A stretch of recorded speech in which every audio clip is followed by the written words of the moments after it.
Welcome everyone, this is the 31 Days of Dread, and I am your host, Peter A. DeLuca, aka PAD, and this is where we do one horror movie a day for the entire month of October. That's 30, if you can't count, that's 31 movies celebrating the greatest genre of them all, the greatest experimentational platform of them all, the greatest young filmmaker discoverer of them all. It is horror, 31 days coming at you. Look out, ghouls and ghosts, it gets spooky.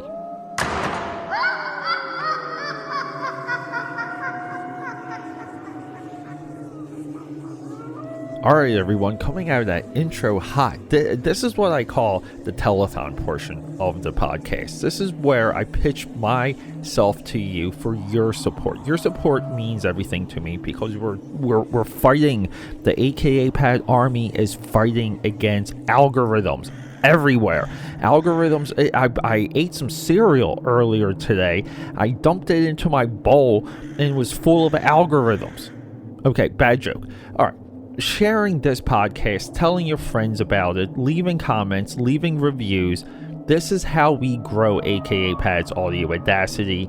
Your support there is more valuable than anything other than like a high five in person, because I'd love a high five in person. AKAPADers, welcome. We're still talking everything James Wan. It's 31 Days of Dread. Welcome to day 3, October 3rd. I guess I'm going to keep reminding you what day the 31 Days of Dread are compared to the months of October. We'll do that, but trick or treat, happy Halloween. It is becoming more and more like fall every single episode. I'm loving it. We're talking James Wan, who I deeply believe. I will back this. I will fight you tooth and nail. Modern day cinematic horror master. Beyond compare, I would say overall. Like, I'm talking in the entire history of horror. Look, James Wan deviated from horror. Aquaman, Fast and Furious. He's capable, at his age right now, he's capable of so much. And he should have high pressure, high hopes. With everything with Malignant and just the way how he's ballsy enough and, even like forceful enough.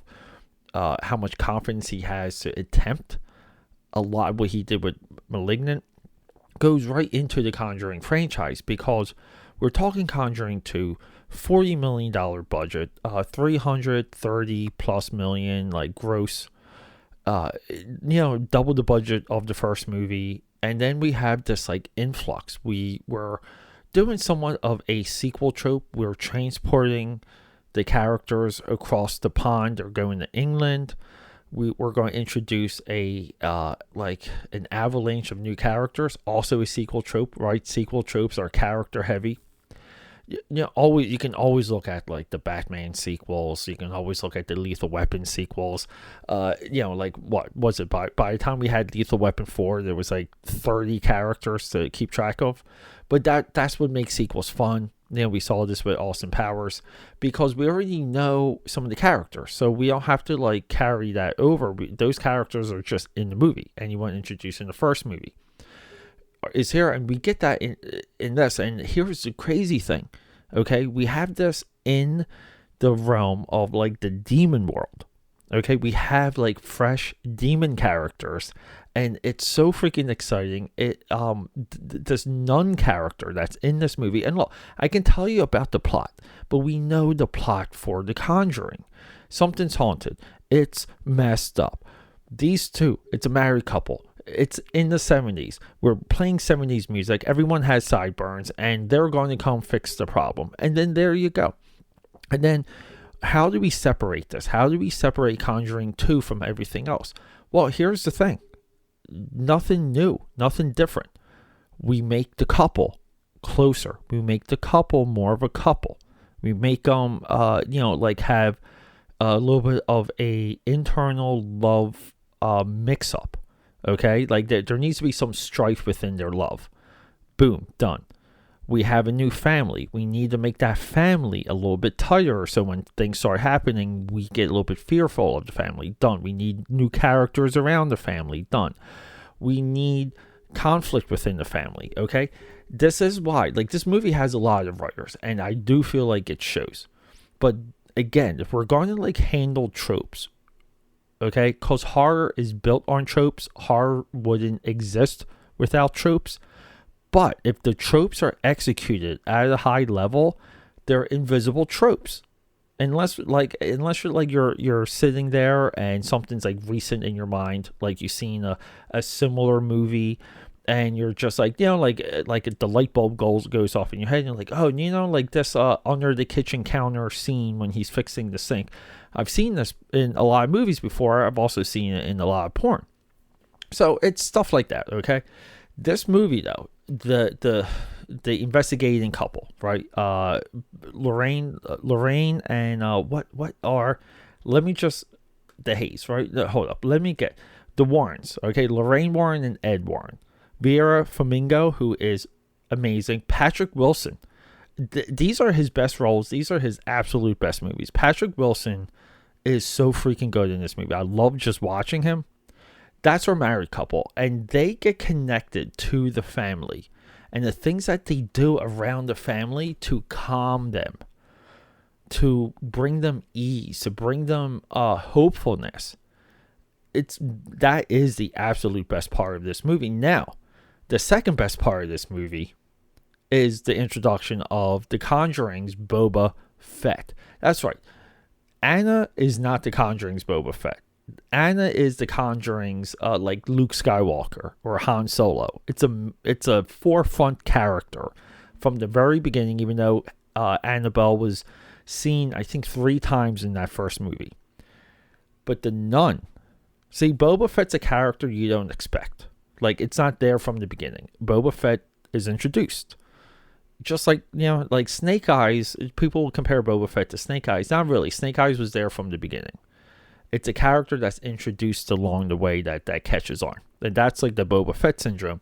This nun character is so fascinating to me because of the visual. And the visual's handled so well. And there's even like a gotcha moment where she's in the den and her daughter, like we see that her daughter can also see, like has a little bit of her like cognizant power. So like her cognitive, like she can see. She's a little bit of like, has like a sixth sense. The demon follows this woman home. And the kid sees in the hallway, and the mother chases after the nun, and we have like this moment where there's like a painting of the nun because the husband had like a vision of it. Again, all tropey stuff. The scare in that we see coming from a million miles away, but guess what? It sticks with you, and it sticks with you as long as you're not watching it as a like bitter, nitpicking film critic. If you're watching it as an audience member, that never leaves. And this is why, within the 31 Days of Dread, why I expanded everything we were doing with James Wan and put the nun and put Annabelle Creation into the lineup. I had to at that point because I might as well do it. I might as well go, like, again, long form discussion about movies. That's what AKAPAD's Audio Audacity is literally built on. I want to go through everything that the Conjuring universe has to offer within reason for the 31 Days of Dread. Because I know there's other Annabelle movies and we can go down some of these threads. But we're not. We're just going to do Creation. We're going to do The Nun, which is the origin of the nun. And the origin of the nun, it's like, I can't wait to watch that freaking movie because this character, they nailed it. And they nailed the way it was used. And all of the... like the rules that they use to take out the nun at the end of the movie go back to the first movie. So we're building here, and here's the thing: I don't know anything about this third Conjuring. So what we're watching tomorrow, I don't know anything about it, and I can't wait to watch. I can't wait to sit down and go through it with you. Because I'm convinced it's going to have. I think it's Conjuring the devil. I'm convinced there's something in that movie for them to also spin out. And that's becoming a little bit of the Conjuring formula. I mean, there's no other film series that consistently introduces new characters, new ideas to spin off. I mean, it really makes The Conjuring the absolute most unique of any of the horror movies, and unique within any film series, period. I mean, look, I know Harry Potter has their side tangent with Fantastic Beasts, and Harry Potter's close as to what Harry Potter's doing because they're characters that were introduced, that were mentioned. They're not focal, but now they are. This is great stuff, okay? The Conjuring 1 and 2 is one of the best 1-2 possession style, demonic style movies, period, piece also, like that there is to offer. And we do have, again, more masterful filmmaking by James Wan. Everyone, 31 Days of Dread, thanks for hanging out. I love you. Tomorrow, it's The Conjuring 3. Let's do this. And to continue this telethon, when we're not talking about high fives, there's other ways to support me. I'm a living professional. I'm a full-time freelancer. Anything you see on this, like here on this podcast, or see my social media, I make everything. It's all made by me. That's a part of my pitch to you. And you can purchase professional services through AKAPAD.com. That's a pipeline to me if you want to send me a message. But also while you're there, you can sign up for my newsletter. You're going to get deals. You're going to get coupons. You're going to get 2 free trading cards mailed to you free worldwide. And they're 2 Wolfpack trading cards, 2 original characters, for upcoming comic book work. And speaking of comic books, you can go to Etsy, type in Uzi Susie, and that's where you're going to find my mini comic. You can purchase existing issues and pre-order upcoming issues along with bundles if you missed any, like issue 1, 2, or 3 or whatever. There, Uzi Susie is waiting for you. And keep an eye on Indiegogo. A lot of my bigger comic book projects will be available through Indiegogo. All of those updates will be here on this podcast, so if you're a regular listener, I'll let you know. We can rock and roll from there. So everyone, thank you so much, and feel free to reach out to me on social media, AKAPad69, Instagram, and Xbox. That's right, you can play Halo with me. Just straight up AKAPad on Twitter, straight up AKAPad on the Facebook. My business page is there. My personal page is there. Hey, be a personal friend of mine. I don't care. Let's talk movies. Let's talk creativity. Let's talk fun, and just who cares? Do you like, the Transformer movies? I love them. We can talk about that all night. So meet me there and we'll rock and roll. Let's get talking. We got a movie to discuss.